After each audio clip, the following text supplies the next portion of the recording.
ઉનાળાની ગરમ બપોર હતી. ગામની બહાર કેરીના બગીચામાં જૂના હવેલી જેવા ઘરમાં આરુષિની ચીસો ગુંજી ઉઠી. ના ના મામી, હું લગ્ન નહીં કરું. આરુષિની મામી કમલાદેવીએ તેના લાલ સાડીનો પલ્લુ તેના ચહેરા પર ખેંચીને બોલી, ચૂપ રહો, ચૂપ રહો. તું હજી 17 વર્ષની પણ નથી થઈ અને તું મોટી મોટી વાતો કરી રહી છો. તારા પિતા મૃત્યુ પામ્યા છે. તારી માએ ફરીથી લગ્ન કર્યા છે. અમે તારી જવાબદારી લીધી છે, તેથી તારે અમારું પાલન કરવું પડશે. કમલાદેવીનો મોટો દીકરો વિક્રમ 32 વર્ષનો હતો. તે દરવાજા પર ઊભો રહ્યો અને ફક્ત એકવાર આરુષિ તરફ જોયું. તેની નજર એટલી ઠંડી હતી કે આરુષિનું શરીર ધ્રુજી ગયું, પણ વિક્રમ કંઈ બોલ્યો નહીં. તે ફક્ત એકવાર નજર નાખીને ચાલ્યો ગયો. આરુષિ અનાથ હતી. તેના મામા મામીએ તેને ઉછેરી હતી, પણ હવે તેઓ પણ તેને બોજ માનવા લાગ્યા હતા. કમલાદેવી ગામની જમીનદાર હતી. તેમને 2 દીકરા હતા, મોટો વિક્રમ અને નાનો વિવાન. વિવાન પરણિત હતો, પરંતુ વિક્રમ હજુ પણ કુંવારો હતો. લોકો કહેતા કે વિક્રમની પહેલી સગાઈ તૂટી ગઈ હતી કારણ કે છોકરી ભાગી ગઈ. ત્યારથી તે પથ્થરનો બની ગયો હતો. કમલાદેવી આ વખતે પોતે એક છોકરી શોધવા માટે મક્કમ હતા. એવી છોકરી જે પાછળ ફરીને ન બોલે, ઘરની સેવા કરે, પોતાના દીકરાની સંભાળ રાખે અને ક્યારેય તેની સામે પ્રશ્ન ન કરે. તેમને આરુષિમાં આવી છોકરી મળી. નિર્દોષ, સુંદર, યુવાન અને સંપૂર્ણ લાચાર. લગ્નની તારીખ નક્કી થઈ ગઈ. અષાઢ મહિનામાં દેવેશજીની એકાદશી પછી આરુષિ રડતી હતી, પણ કોઈએ સાંભળ્યું નહીં. લગ્નના દિવસે આરુષિને લાલ ડ્રેસમાં જોઈને આખું ગામ મંત્રમુગ્ન થઈ ગયું. તેની મોટી આંખો, લાંબા જાડા વાળ અને પાતળી કમર તે કોઈ પરીના આગમન જેવી હતી. વિક્રમ એક વાર પણ તેને બરાબર જોઈ નહીં. તેણે મંત્રો પાઠવ્યા, સિંદૂર લગાવ્યું અને મંગળસૂત્ર પહેરાવ્યું. બધું એવું હતું જાણે તે કોઈ ઔપચારિકતા પૂર્ણ કરી રહ્યો હોય. તે રાત્રે લગ્નની રાત માટે રૂમ શણગારવામાં આવ્યો. ફૂલોની માળા, દૂધનો ગ્લાસ, ઘીની દીવી. આરુષિ ભયથી ધ્રુજતી હતી. તેણીએ ક્યારેય કોઈ છોકરાના હાથને પણ સ્પર્શ કર્યો નહોતો. વિક્રમ રૂમમાં પ્રવેશ્યો, કુર્તા પાયજામા પહેરીને. તેનો ચહેરો ભાવી નહોતો. તે એક પણ શબ્દ બોલ્યા વિના પલંગની ધાર પર બેઠો. આરુષિએ હિંમત ભેગી કરી અને તેને દૂધનો ગ્લાસ આપ્યો. વિક્રમે એક જ ઘૂંટમાં ગ્લાસ ખાલી કર્યો અને ઊભો થઈ ગયો. સાંભળો, તેનો અવાજ બરફીલો હતો. મેં મારી માના કહેવાથી તારી સાથે લગ્ન કર્યા છે. મને તારી પાસેથી કોઈ અપેક્ષા નથી અને તને પણ મારી પાસેથી કોઈ અપેક્ષા ન હોવી જોઈએ. તો સૂઈ જા. આટલું કહીને તે બાલ્કનીમાં ગયો અને સિગારેટ સળગાવી. આરુષિ દૂધનો ગ્લાસ પકડીને પથ્થર જેવી થઈ ગઈ. તેની આંખોમાં આંસુ આવી ગયા. તેણીએ વિચાર્યું હતું કે કદાચ તેનો પતિ તેને પ્રેમ કરશે અને તેને સહારો આપશે, પરંતુ અહીં પહેલા જ દિવસે બધું સમાપ્ત થઈ ગયું. બહાર વિક્રમ ધૂમ્રપાન કરતો હતો. તેનું હૃદય કહી રહ્યું હતું કે આ છોકરી 27 વર્ષની છે, હું તેની સાથે શું કરીશ? પણ તેનો અહમ કહી રહ્યો હતો તે હવે મારી પત્ની છે, તે મારી જવાબદારી છે. બને ઊંઘ વિનાની રાત વિતાવી. બીજા દિવસે સવારે જ્યારે કમલાદેવીએ પૂછ્યું, દીકરા તારી રાત કેવી રહી? આરુષિએ શરમાઈને માથું ઝુકાવ્યું અને કંઈ કહ્યું નહીં. કમલાદેવી સમજી ગઈ. તેણે હસીને કહ્યું, ઠીક છે દીકરી, આખરે બધું સારું થઈ જશે. પણ આરુષિ જાણતી હતી કંઈ સારું થવાનું નથી. પરોઢના પહેલા કિરણો હમણાં જ હવેલીના વિશાળ આંગણા પર પડ્યા હતા. ત્યારે કમલાદેવીનો જોરદાર અવાજ ગુંજી ઉઠ્યો, આરુષિ, તું હજી જાગી કે નથી? સૂર્ય પહેલેથી નીકળી ગયો છે અને તું હજુ સૂઈ રહી છે. ચા બનાવ, નાસ્તો બનાવ, આજથી ઘરની બધી જવાબદારી તારી છે. આરુષિ આખી રાત રડતી રહી હતી. તેની આંખો સૂજી ગઈ હતી, પરંતુ તેણે ઝડપથી તેનો ચહેરો અને હાથ ધોયા. તેની લાલ સાડીનો પલ્લુ તેના માથા પર ખેંચ્યો અને રસોડામાં ગઈ. પહેલી વાર તેણીએ આટલા મોટા ચૂલા પર ચા ઉકાળી. તેણીએ પૂરી સબ્જીની વાનગી રાંધી.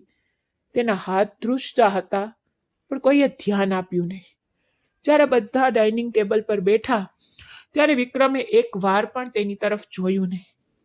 કમલાદેવીએ પૂડી તોડી અને કહ્યું, દીકરી, થોડું મીઠું ઓછું થઈ ગયું છે, પણ કોઈ વાંધો નહીં, કાલથી ધ્યાન રાખજે. આરુષિએ હા મમ્મીજી કહ્યું અને માથું નમાવ્યું. તેના મનમાં એક જ પ્રશ્ન હતો કે મેં એવો કયો ગુનો કર્યો કે મને આ સજા મળી. સાંજે વિક્રમની નાની ભાભી નેહા એટલે કે વિવાનની પત્નીએ આરુષિને તેના રૂમમાં બોલાવી. સાંભળો, માજીએ કહ્યું છે કે આજથી તારે વિક્રમભાઈને આકર્ષવાનો પ્રયાસ કરવો જોઈએ. તે પથ્થર જેવા છે, તે સરળતાથી પીગળી જશે નહીં, પણ તારે સખ્ત મહેનત કરવી પડશે. આરુષિએ શરમાતા કહ્યું, પણ ભાભી હું શું કરું? તે મારી સાથે વાત પણ કરતા નથી. તો નેહા હસવા લાગી. અરે મૂર્ખ છોકરી, આ તો સ્ત્રીનું કામ છે કે તે પુરુષને પોતાનો ગુલામ બનાવે. આજે રાત્રે તું આ લાલ નાઇટી પહેર, શહેરમાંથી લાવેલી નાઇટી પહેર અને આ પરફ્યુમ પણ લગાવ. પછી તને જોવા મળશે કે વિક્રમભાઈની તાકાત કેવી છે. આરુષિએ નાઇટી જોઈ. એટલી પાતળી અને ટૂંકી હતી કે તેનું હૃદય એક ધબકારા ચૂકી ગયું. ના ભાભી, પણ હું આ પહેરી શકતી નથી. મેં ક્યારેય આટલા ટૂંકા કપડાં નથી પહેર્યા. નેહાએ જોયું, જો તું નહીં પહેરે તો વિક્રમભાઈ શહેરની કોઈ આધુનિક છોકરી સાથે અફેર કરશે, પછી તું રડતી રહીશ. સમજાયું? આરુષિ ગભરાઈ ગઈ. તેને હા પાડી. તે રાત્રે તેણે નાઇટી પહેરી હતી. તેનું શરીર ગભરાટથી ધ્રુજતું હતું. જ્યારે તેણે પોતાની અરીસામાં જોઈ ત્યારે તેનો ચહેરો શરમથી લાલ થઈ ગયો. વિક્રમ રૂમમાં આવ્યો. તેને જોતાની સાથે જ આરુષિએ ચાદરથી પોતાને ઢાંકી દીધી. વિક્રમે તેની તરફ જોયું, પછી પાછો ફર્યો. આ શું નાટક છે? આવા કપડાં તને નથી શોભતા, સૂઈ જા. તે આટલું બોલ્યો અને બાલ્કનીમાં પાછો ગયો. આરુષિની આંખોમાં આંસુ આવી ગયા.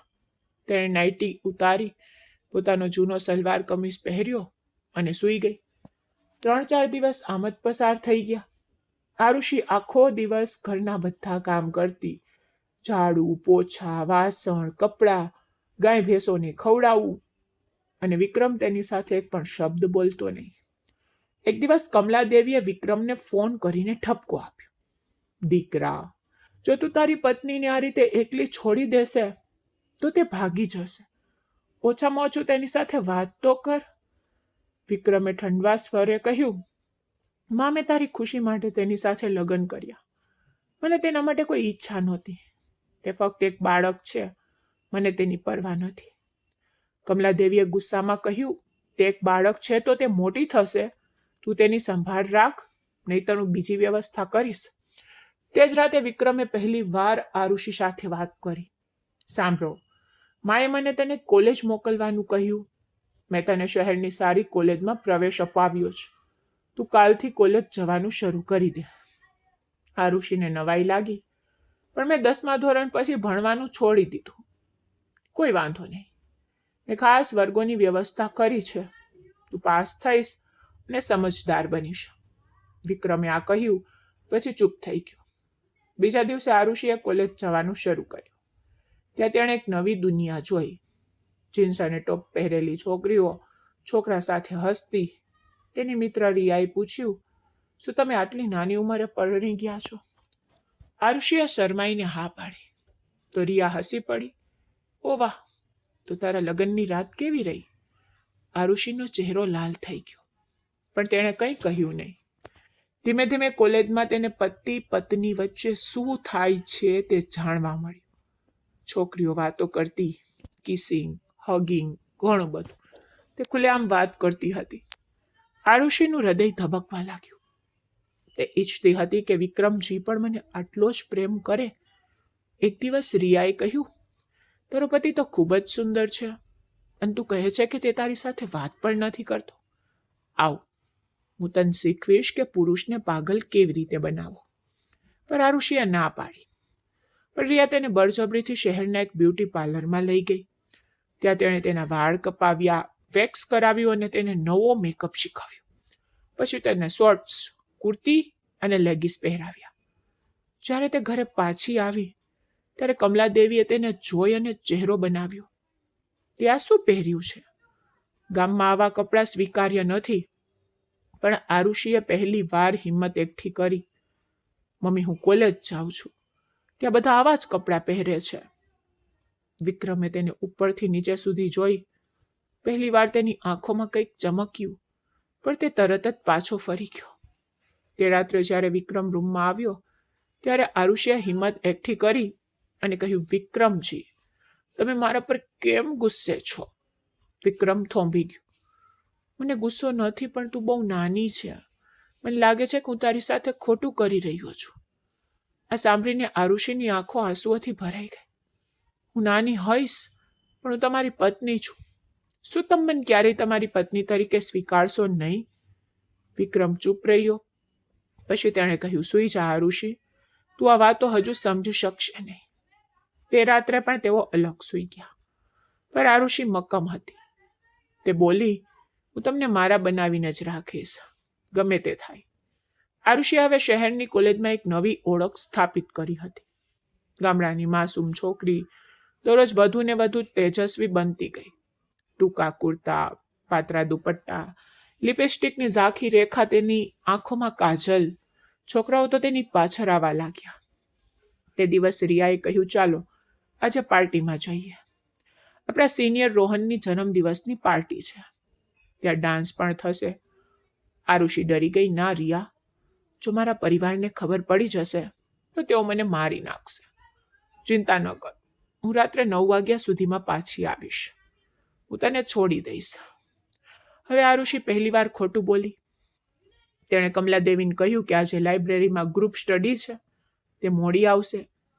કમલાદેવીએ મોઢું ફેરવ્યું, પણ ના ન પાડી. પાર્ટીમાં આરુષિએ પહેલીવાર આ બધું જોયું. લાઇટ્સ, ડાન્સ ફ્લોર, કોલ્ડ્રિંકમાં કંઈક ભેળવેલું. રોહન નામનો સિનિયર તેની પાસે આવ્યો, બોલ્યો, અરે તું આરુષિ છે સાચું ને? તારી આંખો તો અદ્ભુત છે. શું તું ડાન્સ કરીશ? આરુષિએ ના પાડી, પણ બધાએ તાળીઓ પાડી એટલે તે ડાન્સ ફ્લોર પર આવી. પહેલીવાર કોઈ અજાણી વ્યક્તિનો હાથ તેની કમરની આટલી નજીક હતો. આરુષિને એક વિચિત્ર નશો લાગ્યો. જ્યારે તે ઘરે પાછી આવી ત્યારે રાતના 11 વાગ્યા હતા. વિક્રમ ડ્રોઈંગ રૂમમાં એકલો બેઠો હતો. તેની આંખો લાલ હતી. તું ક્યાં હતી? આરુષિ ડરી ગઈ. લાઇબ્રેરીમાં. ખોટું ના બોલ. ડ્રાઈવરે કહ્યું કે તું એક હોટલની બહાર ઉતરી. વિક્રમે તેનું કાંડું પકડીને જોરથી ખેંચ્યું. તું કોની સાથે હતી? આરુષિની આંખોમાં આંસુ આવી ગયા. બસ મિત્રો સાથે જન્મદિવસની પાર્ટી હતી. વિક્રમે તેને છોડી દીધી. તેના અવાજમાં પહેલીવાર દુખાવો હતો. સૂઈ જા, અને મેં તને ભણવા માટે મોકલી છે, આ બધું શીખવા માટે નહીં. તે રાત્રે વિક્રમ રૂમમાં આવ્યો નહીં અને આરુષિ રડતી સૂઈ ગઈ. બીજા દિવસથી વિક્રમે પોતાને તેનાથી વધુ દૂર રાખ્યો. નાસ્તામાં પણ તેઓ એકબીજા તરફ જોતા નહોતા. પછી એક દિવસ હવેલીમાં એક મહેમાન આવી, પ્રિયા શર્મા, વિક્રમની જૂની બિઝનેસ પાર્ટનર. તેણી આવતાની સાથે જ વિક્રમને ગળે લગાવી દીધો. વિક્રમ, કેટલો સમય થયો, હું આજે આખો દિવસ તારી સાથે છું. કમલાદેવીએ હસીને કહ્યું, દીકરી, તું અમારા ઘરમાં મહેમાન છે. આરુષિ, તેના માટે એક સરસ રૂમ તૈયાર કર. આરુષિએ પ્રિયા તરફ જોયું.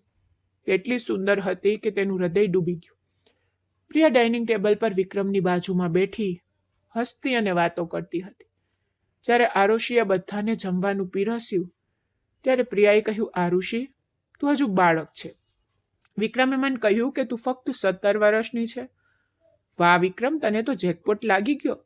બધા હસી પડ્યા, પણ આરુષિનો ચહેરો લાલ થઈ ગયો. તે રાત્રે પ્રિયા અને વિક્રમ લાંબા સમય સુધી કામકાજની વાતો કરતા રહ્યા અને આરુષિ તેના રૂમમાં બેચેનીથી ચાલતી રહી. રાતના 12 વાગ્યા હતા. વિક્રમ હજુ પાછો આવ્યો નહોતો. તે ધીમે ધીમે નીચે ગઈ. દરવાજો થોડો ખુલ્લો હતો. અંદર પ્રિયા વિક્રમની ખૂબ નજીક બેઠી હતી. તેનો હાથ તેની આંખ પર હતો. વિક્રમ, તારી પત્ની હજુ બાળક છે, તો તારી જરૂરિયાતો કોણ પૂરી કરશે? વિક્રમે કંઈ કહ્યું નહીં. તેણે ફક્ત સિગારેટનો ધુમાડો છોડ્યો. પ્રિયા નજીક ગઈ તો તેની સાડીનો પલ્લુ સરકી ગયો. આરુષિનું હૃદય ડૂબી ગયું. તે શાંતિથી ઉપરના મારે પાછી આવી અને રડતી પલંગ પર પડી ગઈ. સવારે જ્યારે વિક્રમ રૂમમાં આવ્યો ત્યારે આરુષિએ પૂછ્યું, કાલે રાત્રે પ્રિયા દીદી તમારા રૂમમાં શું કરી રહી હતી? વિક્રમ ચોંકી ગયો.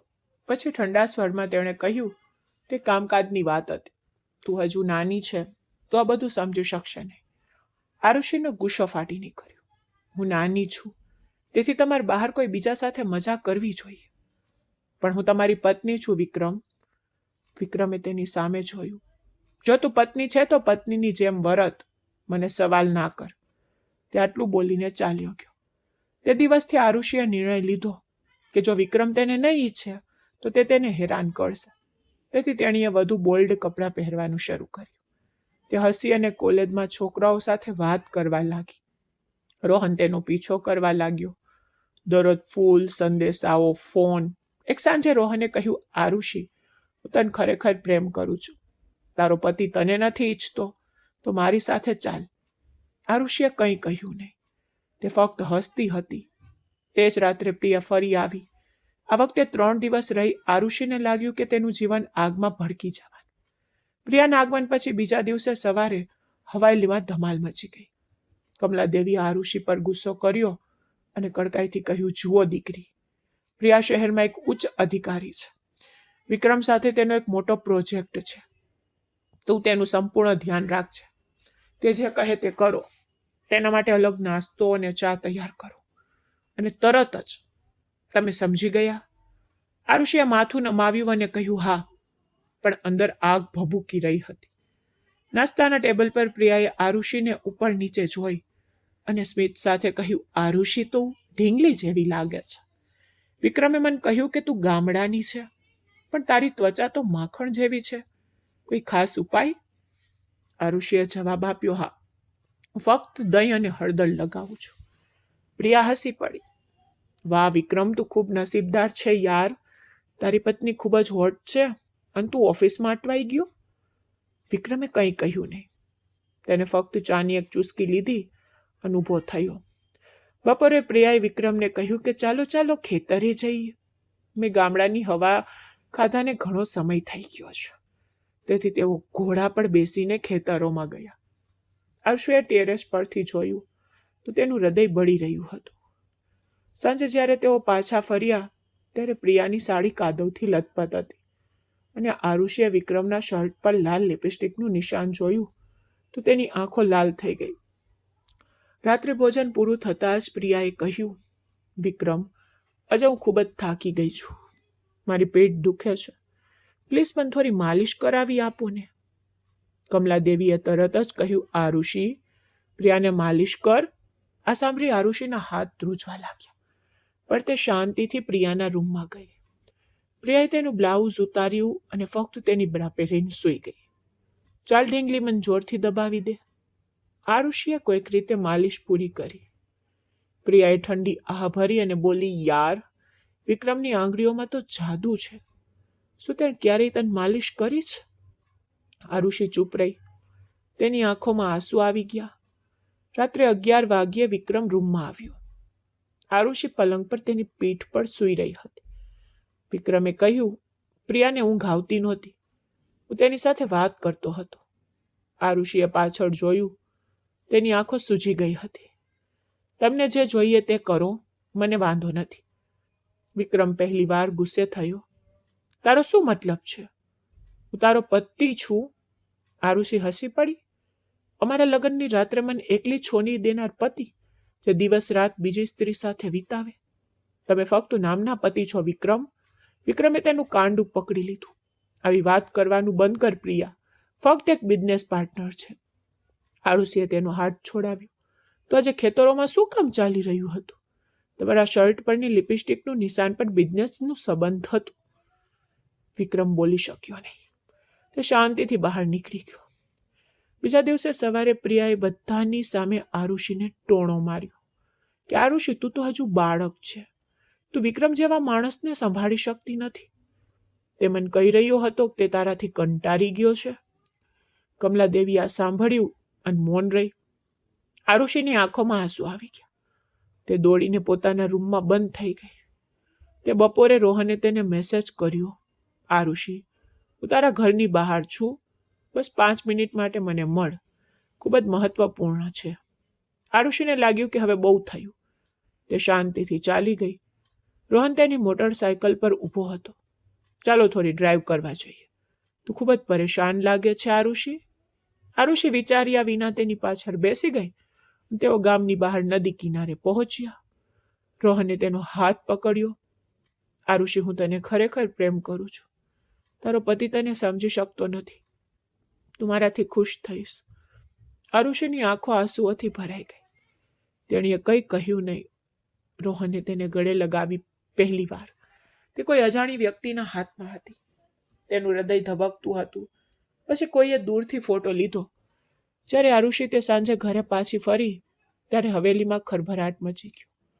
વિક્રમે મોબાઈલ ફોન પકડ્યો હતો. તેમાં નદી કિનારે રોહન અને આરુષીનો ફોટો હતો, જે અજાણ્યા નંબર પરથી આવ્યો હતો. વિક્રમની આંખો લોહીથી લાલ હતી. આ શું છે? આરુષી ગભરાઈ ગઈ. વિક્રમ, તે ફક્ત મારો એક મિત્ર છે. વિક્રમે ફોન નીચે કર્યો. મિત્ર? પણ તું તેને ગળે લગાવી રહી છે. કમલાદેવી પણ આવો ફોટો જોઈને તેનો ચહેરો ફીકો પડી ગયો. ત્યાં શું કર્યું? તે અમારા પરિવારને શરમમાં મૂકી દીધા. વિક્રમ આરુષીનો હાથ પકડીને તેને ઉપરના માળે રૂમમાં લઈ ગયો અને દરવાજો બંધ કરી દીધો. મને કે તારો તેની સાથે શું સંબંધ છે? આરુષી રડી પડી. હું પણ એ જ કહી રહી છું. તમે પ્રિયા સાથે કરો છો કેમ? તમને દુઃખ થયું છે ને? મને પણ દુઃખ થયું હતું. વિક્રમે પહેલી વાર તેને જોરથી હલાવ્યો. મેં પ્રિયા સાથે કંઈ કર્યું નથી. અમે ફક્ત વાત કરી હતી, પણ તે મને દગો આપ્યો. આરુષીની આંખોમાં આગ લાગી. તો તમે તો પહેલા દિવસથી જ મને દગો આપ્યો છે. મેં તો ફક્ત તમને ઈર્ષા કરાવી છે. વિક્રમનો ગુસ્સો બેકાબૂ બની ગયો. તે તેની નજીક એટલો નજીક આવ્યો કે તેમના શ્વાસ સ્પર્શી ગયા. તું મારી પત્ની છે, ફક્ત મારી.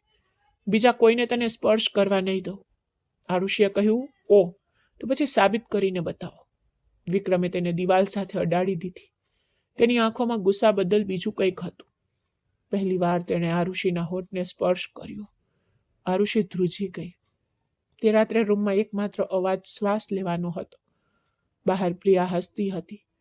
તેણીએ જ આ ફોટો મોકલ્યો હતો અને તેની યોજના કામ કરી ગઈ હતી. સવારના પહેલા કિરણો રૂમમાં પ્રવેશતા જ આરુષીની આંખો ખુલી ગઈ. તેના હોઠ સૂજી ગયા હતા. તેની ગરદન પર લાલ નિશાન હતું. તેના વાળ વિખરાયેલા હતા અને વિક્રમ તેની કમર પર હાથ રાખીને ગાઢ નિંદ્રામાં હતો. જ્યારે આરુષીને આગલી રાત યાદ આવી ત્યારે તેનો ચહેરો શર્મથી લાલ થઈ ગયો. પહેલી વાર વિક્રમે ગુસ્સાથી, ઈર્ષાથી પણ સંપૂર્ણ અધિકાર સાથે તેને પોતાની બનાવી લીધી. તેણે ધીમેથી વિક્રમનો હાથ દૂર કર્યો અને ઊભી થઈ અને નાહવા ગઈ. જ્યારે તે બંને નીચે આવ્યા ત્યારે કમલાદેવી એક જ નજરમાં બધું સમજી ગઈ. તેણી હસીને આરુષીના માથા પર હાથ ફેરવ્યો. પ્રિયાએ પણ જોયું. તેનું સ્મિત કડવું થઈ ગયું. તેણીને લાગ્યું હતું કે આ ફોટો ઘરમાં ઝઘડો કરાવશે. આરુષી રડશે. વિક્રમ તેનાથી દૂર થઈ જશે. પણ થયું વિપરીત. તેઓ નજીક આવી ગયા હતા. નાસ્તો કર્યા પછી વિક્રમ ઓફિસ જવા નીકળી ગયો તો પ્રિયાએ આરુષીને તેના રૂમમાં બોલાવી. સાંભળ ઢીંગલી, ગઈ રાત્રે તને ખૂબ મજા આવી હશે ને? આરુષીનો ચહેરો લાલ થઈ ગયો. પ્રિયા હસી પડી. શર્મા નહીં. વિક્રમ તો પથારીમાં ખૂબ સારો છે નહીં? મેં પણ ઘણીવાર પ્રયાસ કર્યો છે. આ સાંભળીને આરુષીના કાન ઊંચા થઈ ગયા. તારો મતલબ શું છે? તો પ્રિયાએ પોતાનો ફોન કાઢ્યો અને એક જૂનો વિડીયો બતાવ્યો. 3 વર્ષનો. વિક્રમ અને પ્રિયા હોટેલના રૂમમાં. પ્રિયાએ વિક્રમને ઘેરી લીધો હતો. બંને નશામાં હતા. જો તારો પતિ પહેલાથી જ મારા માટે પાગલ હતો. તે ફક્ત એટલા માટે રોકાઈ ગયો કારણ કે હું ન હતી. પણ હવે હું પાછી આવી ગઈ છું. આરુષીના હાથ પગ ઠંડા પડી ગયા. આ ખોટું છે. પ્રિયા હસી પડી. તો આજે રાત્રે તું ખોટું જોઈ શકે છે. વિક્રમને મારા રૂમમાં બોલાવીશ અને તું જોશે કે તે આવે છે કે નહીં. તે સાંજે જ્યારે વિક્રમ ઘરે પાછો ફર્યો ત્યારે પ્રિયાએ તેને વાઇનનો ગ્લાસ આપ્યો. ચાલો વિક્રમ, ચાલો જૂના દિવસો યાદ કરીએ. આજે ફક્ત આપણે બે. વિક્રમે ના પાડી. ના પ્રિયા, હું હવે પરણિત છું. પ્રિયાએ બળજબરીથી ગ્લાસ તેના હોઠ પર મૂક્યો. આરુષી દૂરથી જોઈ રહી હતી. તેનું હૃદય તૂટી રહ્યું હતું. રાત્રે 10 વાગ્યે પ્રિયાએ વિક્રમને મેસેજ કર્યો. મને ખૂબ માથાનો દુખાવો છે, પ્લીઝ આવો ને અને મને દવા આપો ને. વિક્રમ ચાલ્યો ગયો. આરુષિ શાંતિથી તેની પાછળ ગઈ. પ્રિયાના રૂમમાં અંધારું હતું. ફક્ત એક મીણબત્તી સળગી રહી હતી. પ્રિયાએ ફક્ત સ્લીપિંગ ગાઉન પહેર્યો હતો. તેણે દરવાજો ખોલ્યો અને વિક્રમ અંદર ખેંચ્યો. વિક્રમ, મને ડર લાગે છે, થોડી વાર મારી સાથે બેસો ને. વિક્રમ બેઠો તો પ્રિયાએ તેના ખંભા પર માથું રાખ્યું. ગોવામાં તે રાત યાદ છે? તમે મને કેટલો પ્રેમ કરતા હતા. વિક્રમે દૂર જવાનો પ્રયાસ કર્યો, પરંતુ પ્રિયાએ તેનો હાથ પકડી રાખ્યો. ફરી એકવાર તેણે તેના હોઠ વિક્રમના હોઠ પર દબાવ્યા. વિક્રમ શરૂઆતમાં પ્રતિકાર કરતો હતો, પણ પછી નશા અને યાદોમાં ડૂબી ગયો. આરુષિ દરવાજાની બહાર ઊભી રહીને જોતી રહી અને તેની આંખોમાં આંસુ આવી ગયા. તે દોડીને તેના રૂમમાં ગઈ, દરવાજો બંધ કરી દીધો. રાત્રે 2 વાગ્યે વિક્રમ અંદર પ્રવેશ્યો. તેને જોઈને આરુષિએ તેને જોરથી થપ્પડ મારી. બહાર નીકળો, તમે ખરાબ વ્યક્તિ છો. વિક્રમ ચોકરી ગયો. આરુષિ, સાંભળ, હું કંઈ સાંભળવા નથી માંગતી. તમે પ્રિયા સાથે હતા ને, મેં બધું જોયું. તમે મને ફરીથી દગો આપ્યો. વિક્રમે સમજાવવાનો પ્રયાસ કર્યો કે તે મને દબાણ કરી રહી હતી, એટલે તો તે બોલી. તમારા ખોટા ખુલાસા બંધ કરો. આરુષિએ તેનું મંગળસૂત્ર કાઢીને ફેંકી દીધું. આ લગ્ન મારા માટે સમાપ્ત થઈ ગયા છે. હું જઈ રહી છું. વિક્રમે તેને રોકી. આરુષિ, મેં ભૂલ કરી, આ બધું નશામાં કર્યું, મને માફ કર. પર આરુષિએ તેને ધક્કો મારી દીધો. હવે ઘણું મોડું થઈ ગયું છે. તેણે તેની નાની બેગ ઉપાડી અને રાત્રિના અંધારામાં હવેલી છોડી દીધી. વિક્રમ તેની પાછળ દોડ્યો, પણ આરુષિ ઓટો રિક્ષામાં બેસીને ચાલી ગઈ.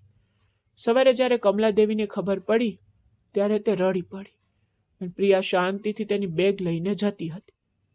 તો વિક્રમે તેને ગેટ પર રોકી અને જોરથી થપ્પડ મારી. તે મારું જીવન બરબાદ કરી દીધું છે. ફરી મારી નજરમાં ન આવ. પ્રિયા હસતા હસતા ચાલી ગઈ. તેનો હેતુ પૂરો થયો. વિક્રમ સ્થિર થઈ ગયો. પહેલીવાર તેને સમજાયું કે તેણે જે ગુમાવ્યું છે તે તેની સૌથી કિંમતી સંપત્તિ છે. અને આરુષિ સિટી બસમાં રડતી બેઠી હતી. તેની પાસે પૈસા નહોતા. જવા માટે કોઈ જગ્યા નહોતી. ફક્ત એક નંબર રોહનનો. સવારે 5 વાગ્યે તે બસ સ્ટોપ પર પહોંચી. આરુષિ પાસે ફક્ત એક નાની બેગ, લાલ ચહેરો, ખિસ્સામાં થોડા પૈસા. તેણીએ એકવાર પણ પાછળ ફરીને જોયું નહીં. રોહને તેને મેસેજ કર્યો, આરુષિ, તું ક્યાં છે? હું તરત આવીશ. અડધા કલાક પછી રોહન તેની બાઇક પર આવ્યો. આરુષિને જોઈને તે દોડીને તેને ભેટી પડ્યો. શું થયું બેબી? તું કેમ રડે છે? મારી સાથે આવ, હું છું ને. આરુષિ કંઈ બોલી નહીં. તે ફક્ત તેની બાઇક પર બેઠી. રોહન તેને તેના ભાડાના ફ્લેટમાં લઈ ગયો. શહેરની વચ્ચે 2 રૂમનું એક નાનું ઘર. પહેલા તું આરામ કર, પછી મને બધું કહે. રોહને તેને પલંગ પર બેસાડી અને પાણીનો ગ્લાસ આપ્યો. આરુષિએ આંસુઓ સાથે તેને બધું કહ્યું. રોહને ગુસ્સાથી ચહેરો ફેરવ્યો. વિક્રમ જેવો ગર્વનિષ્ઠ માણસ તારા લાયક નથી. હવે તું મારી સાથે છે. હું તને ક્યારેય રડાવીશ નહીં.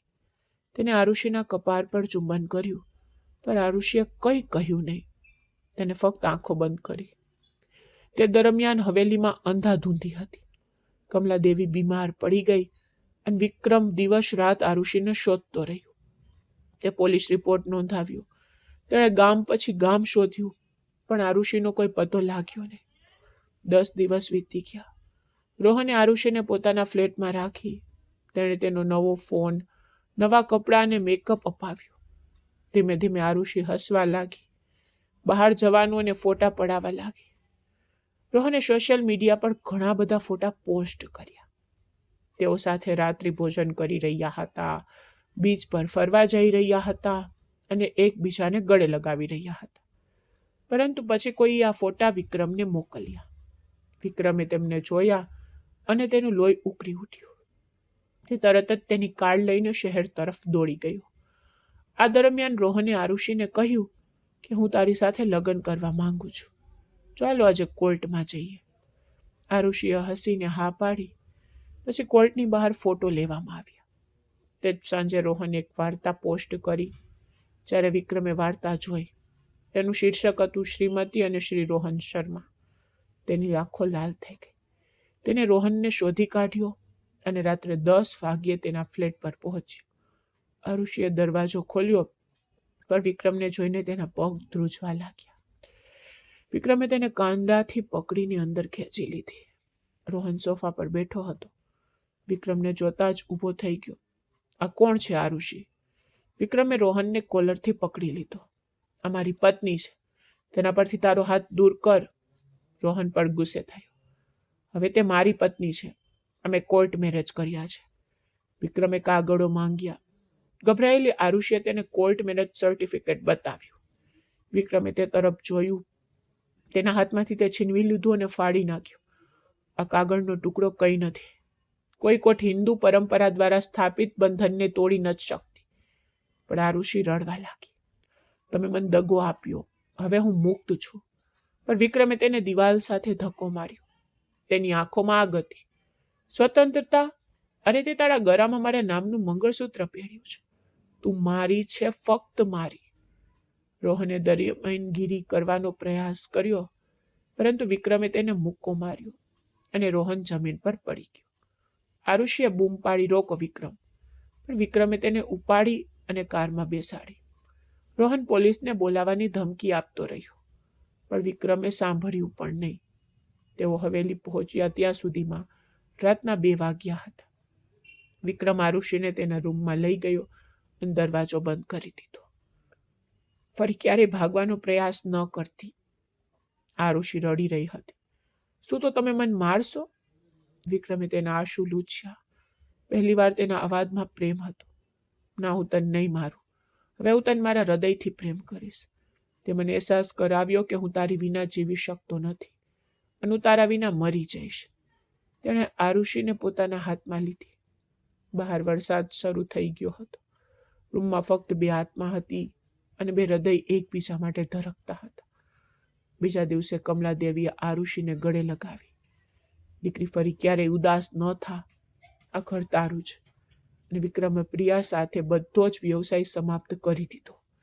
તેણે તેનો ફોન બ્લોક કરી દીધો. હવે આરુષિ તેની એકમાત્ર દુનિયા હતી. પણ આરુષિના મનમાં હજુ પણ એક પ્રશ્ન હતો. શું આ પ્રેમ હતો કે ફક્ત પોતાના હકો મેળવવાની જીદ? વરસાદ બંધ થઈ ગયો, પણ હવેલીની અંદર તોફાન હજુ પણ ચાલુ રહ્યું. આરુષિએ વિક્રમને બાજુ પર ધકેલી દીધો. અંધૃતતા અવાજે કહ્યું, તમે મને અહીં બળજબરીથી લાવ્યા. આ પ્રેમ નથી, આ તમારો ઘમંડ છે. હું પાછી જઈ રહી છું. વિક્રમે દરવાજો બંધ કર્યો અને ચાવી ખિસ્સામાં મૂકી. હવે તમે ક્યાં જઈશો નહીં. તમે મારી પત્ની છો. બહારની દુનિયા તારા માટે સલામત નથી. આરુષિ રડી પડી. તેની આંખો આગથી ભરાઈ ગઈ. સલામત? તે ઘર જ્યાં મારી પતિએ પહેલા દિવસે મને નકારી કાઢી, જ્યાં મહેમાન તરીકે આવેલી એક સ્ત્રીએ મારું અપમાન કર્યું, તે ઘર સલામત છે? તે રડી પડી. વિક્રમે તેને ગળે લગાડવાનો પ્રયાસ કર્યો, પણ આરુષિ પાછળ હટી ગઈ. મને સ્પર્શ કરવાની પણ હિંમત ન કરતા. હવે હું ફક્ત નામમાં તમારી પત્ની છું. તે ગુસ્સાથી બાથરૂમમાં ઘૂસી ગઈ અને દરવાજો બંધ કરી દીધો. વિક્રમ માથું પકડીને બહાર ઊભો રહ્યો. સવારે કમલાદેવીએ બંનેને બોલાવ્યા. તેમણે આરુષિ સામે હાથ જોડીને કહ્યું, દીકરી, મેં આ લગ્ન ગોઠવી દીધા. મારી ભૂલ કે મેં તારી ઉંમર ન જોઈ. પણ હવે તું આ ઘરની લક્ષ્મી છે. કૃપા કરીને મને માફ કર. આરુષિએ તેની સાસુના પગ સ્પર્શ્યા, પણ સ્મિત ન કર્યું. મમ્મીજી, હું માફ કરી શકું છું, પણ હું ભૂલી શકતી નથી. પછી તેણે વિક્રમ તરફ જોયું અને કહ્યું, શું તમે ક્યારેય મને સાચો પ્રેમ કરી શકશો? કે પછી તમે હંમેશા ડરશો કે હું ભાગી જઈશ? વિક્રમ ચૂપ રહ્યો. તે દિવસથી આરુષિએ ઘરમાં રહેવાનું સ્વીકાર્યું, પણ વિક્રમથી અંતર રાખ્યું. તે અલગ રૂમમાં સૂવા લાગી, નાસ્તો કરવા આવતી, પણ વિક્રમ સાથે આંખનો સંપર્ક કરતી નહીં. તેણે કોલેજ જવાનું બંધ કરી દીધું. તે દિવસ રાત ઘરકામમાં ડૂબી ગઈ. વિક્રમને આ સજા સૌથી ભારે લાગી રહી હતી. દરરોજ તે ફૂલો લાવતો અને માફી માંગતો, પણ આરુષિ પથ્થર જેવી જ રહેતી. એક સાંજે વિક્રમ કામ પરથી વહેલો પાછો ફર્યો. ત્યારે આરુષિને ટેરેસ પર એકલી બેઠી રડતી જોઈ. તે તેની પાછળ ગયો અને તેના ખંભા પર હાથ મૂક્યો. આરુષિ ચોંકી ગઈ. તું મને કેમ પરેશાન કરી રહી છો? વિક્રમનો અવાજ પીડાથી ભરેલો હતો. મેં ભૂલ કરી, પણ હવે હું બદલાઈ ગયો છું. મને એક તક આપો. આરુષિએ ઠંડા સ્વરે કહ્યું. જ્યારે મને તમારી સૌથી વધુ જરૂર હતી ત્યારે તમે મને એકલી છોડી દીધી. હવે જ્યારે મને તમારી જરૂર નથી તો તમે તક માંગી રહ્યા છો. વિક્રમ તેની સામે ઘૂંટણીએ પડ્યો. મેં ક્યારેય કોઈની પાસે નમી કે માફી માંગી નથી, પણ આજે હું માફી માંગુ છું. પ્લીઝ મને માફ કર. હું તારા વિના મરી જઈશ. આરુષિની આંખો આંસુઓથી ભરાઈ ગઈ. તે થોડી વાર ચૂપ રહી. પછી તેણે કહ્યું, જો તમે ખરેખર મને ઈચ્છો છો તો પહેલા મને મારી સ્વતંત્રતા આપો. મને મારું જીવન મારી ઈચ્છા મુજબ જીવવા દો. પછી હું જોઈશ કે તમે મારે માટે લાયક છો કે નહીં. વિક્રમે માથું નમાવ્યું. જેમ તારી ઈચ્છા. બીજા દિવસે આરુષિ ફરી કોલેજ જવા લાગી, પણ તે હવે પહેલા જેવી રહી નહીં. તે વધુ બોલ્ડ અને વધુ આત્મવિશ્વાસી બની ગઈ. ટૂંકા કપડાં, હાઈ હીલ્સ, લાલ લિપસ્ટિક. છોકરાઓ ફરીથી તેની સાથે ફ્લર્ટ કરવા લાગ્યા. પણ રોહને તેને ફરીથી મેસેજ કર્યો, પણ આરુષિએ તેને બ્લોક કરી દીધો. હવે વિક્રમ તેને કોલેજમાં છોડી દેતો અને દરરોજ તેને લેવા જતો. તે ગેટ પર ઊભો રહેતો, તેની એક ઝલક માટે તરપતો. સાંજે આરુષિ ઘરે આવતી કે તરત જ તે એક અલગ રૂમમાં ચાલી જતી. વિક્રમ દરવાજા પર ઊભો રહેતો, પણ અંદર જતો નહીં. 1 મહિનો આમ જ પસાર થઈ ગયો. વિક્રમ દિવસે દિવસે પીગળી ગયો. તેનું ગૌરવ તૂટી ગયું. તે આરુષિ વિના ખાતો નહોતો, સૂઈ શકતો નહોતો. એક રાત્રે ફરી વરસાદ પડવા લાગ્યો. વીજળી ગરજી તો આરુષિ ડરથી ચીસો પાડી ઉઠી. તે વિક્રમના રૂમમાં દોડી ગઈ. વિક્રમ બેડ પર બેઠો સિગરેટ પી રહ્યો હતો. આરુષિએ જઈને તેને ગળે લગાવ્યું. મને ડર લાગે છે. વિક્રમે સિગારેટ ફેંકી દીધી અને તેને પોતાના હાથમાં પકડી લીધી. હું તને ફરી ક્યારેય એકલી નહીં છોડું. આરુષિએ તેની આંખોમાં જોયું. પહેલી વાર તેને વિક્રમની આંખો પર તેના હોઠ મૂક્યા. તે રાત્રે તેઓએ બધા અંતર ભૂસી નાખ્યા. બહાર વરસાદ વરસતો રહ્યો. રૂમમાં બે શરીર એક થઈ ગયા. સવારે જ્યારે સૂર્ય ઉગ્યો ત્યારે આરુષિ વિક્રમના હાથમાં હતી. વિક્રમે તેના કપાળ પર ચુંબન કર્યું અને બોલ્યો, ફરી ક્યારેય મારા પર શંકા ન કરતી. તું મારી જિંદગી છે. આરુષિએ હસીને કહ્યું, હવે હું તમને ક્યારેય નહીં છોડું, પણ યાદ રાખજો, જો તમે બીજી ભૂલ કરશો તો આ વખતે હું ખરેખર છોડી દઈશ. વિક્રમ હસ્યો અને તેને ફરીથી પોતાના હાથમાં ખેંચી લીધી. હવે મારો શ્વાસ પણ તારો છે. બહાર કમલાદેવીએ દરવાજા પર કાન દબાવ્યો અને હસી. તેણીએ મંદિરની ઘંટી વગાડી અને ભગવાનનો આભાર માન્યો અને ખુશી હવેલીમાં પાછી આવી. આ વખતે કાર્તિક મહિનાની પૂર્ણિમા હતી. હવેલી દીવાઓથી શણગારેલી હતી. તુલસી વિવાહનો દિવસ.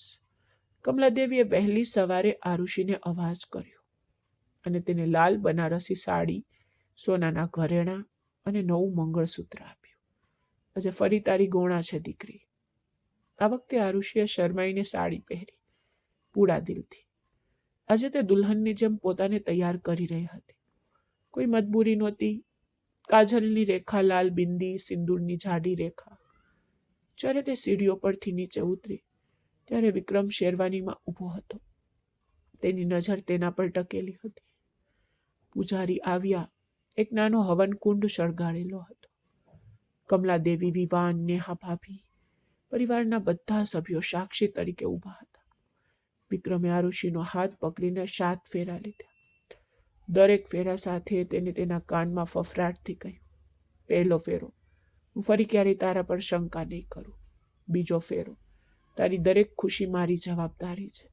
ત્રીજો ફેરો, હું તારા સપનાઓને પાખો આપીશ.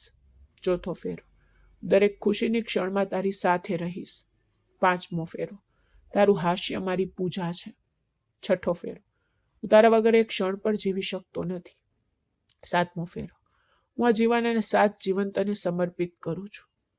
જ્યારે 7 ફેરા પૂર્ણ થયા ત્યારે વિક્રમે આરુષિના કપાળને સિંદૂરથી ભરી દીધું. પછી તેણે એક નવું મંગળસૂત્ર પહેરાવ્યું. આરુષિની આંખો આંસુઓથી ભરાઈ ગઈ. તેણીએ પહેલી વાર વિક્રમને ઉત્સાહથી ગળે લગાવ્યો, તે પણ બધાની સામે. રાત્રે સુહાગરાતનો રૂમ ફરીથી શણગારવામાં આવ્યો, પરંતુ આ વખતે ફૂલોના માળા સાથે આરુષિની પસંદગીના ગુલાબ હતા. દૂધના ગ્લાસને બદલે ચોકલેટ મિલ્કશેક હતો. વિક્રમે આરુષિને તેના હાથમાં ઉપાડી અને તેને પલંગ પર બેસાડી. શું તું ડરી રહી છો? તેને સ્મિત સાથે પૂછ્યું. આરુષિએ શરમાઈને માથું હલાવ્યું. હવે નહીં. વિક્રમે ધીમે ધીમે તેનો ઘૂંઘટ ઊંચો કર્યો. તે મને માણસ બનાવી દીધો આરુષિ. પહેલા હું ફક્ત એક જમીનદાર હતો. હવે હું તારા માટે પાગલ છું. તેણે આરુષિના હોઠ પર તેના હોઠ મૂક્યા. આરુષિએ પણ પહેલી વાર તેના આખા હાથ તેના ગળામાં નાખ્યા. આજે કોઈ ઉતાવળ નહોતી, કોઈ ગુસ્સો નહોતો. ફક્ત બે શરીર, બે આત્માઓ એકબીજામાં સંપૂર્ણપણે ભરી ગયા. વિક્રમે તેના કાનમાં ફરફરાટ મચાવ્યો. હવે તું નાનું બાળક નથી, તું મારી રાણી છે, આરુષિએ સ્મિત સાથે કહ્યું. અને હવે તમે મારા રાજા નથી, પણ મારા ગુલામ છો. તેઓ બંને હસ્યા. પછી આખી રાત ઓરડો ફક્ત શ્વાસોના સૂર અને પ્રેમના વરસાદથી ભરેલો રહ્યો. સવાર જ્યારે સૂર્ય ઉગ્યો ત્યારે કમલાદેવીએ દરવાજો ખોલ્યો તો આરુષિ વિક્રમના હાથમાં સૂતી હતી. મંગળસૂત્ર તેના ગળામાં ચમકતું હતું. તેના કપાળનું સિંદૂર લહેરાયું. કમલાદેવીએ તેમને આશીર્વાદ આપ્યા અને શાંતિથી દરવાજો બંધ કરી દીધો. 9 મહિના પછી હવેલી હાસ્યથી ગુંજી ઉઠી અને એક નાનો રાજકુમાર જન્મ્યો. આરુષિ હસી બાળકને તેના હાથમાં પકડી રાખ્યો. વિક્રમ તેની બાજુમાં બેઠો તેના કપાળને ચુંબન કરતો હતો. આપણે તેનું નામ શું રાખવું જોઈએ? આરુષિએ પૂછ્યું. વિક્રમે બાળકના કપાળને ચુંબન કર્યું અને કહ્યું, આશીષ, કારણ કે તે મારા જીવનમાં ભગવાન તરફથી ભેટ છે. આરુષિએ તેની આંખોમાં જોયું અને સ્મિત કર્યું. હવે કોઈ ફરિયાદ નહોતી, કોઈ શંકા નહોતી, ફક્ત બિનશરતી પ્રેમ. અને હવેલીની દિવાલો ફરી એકવાર ખુશીથી ગુંજી ઉઠી. આ વખતે હંમેશા માટે. તો મિત્રો, જો તમને આરુષિની આ વાર્તા ગમી હોય તો આ વિડીયોને લાઈક કરવાનું અને ચેનલને સબસ્ક્રાઈબ કરવાનું ભૂલશો નહીં. આપણે ફરી એક નવી વાર્તામાં મળીશું. ત્યાં સુધી બાય બાય.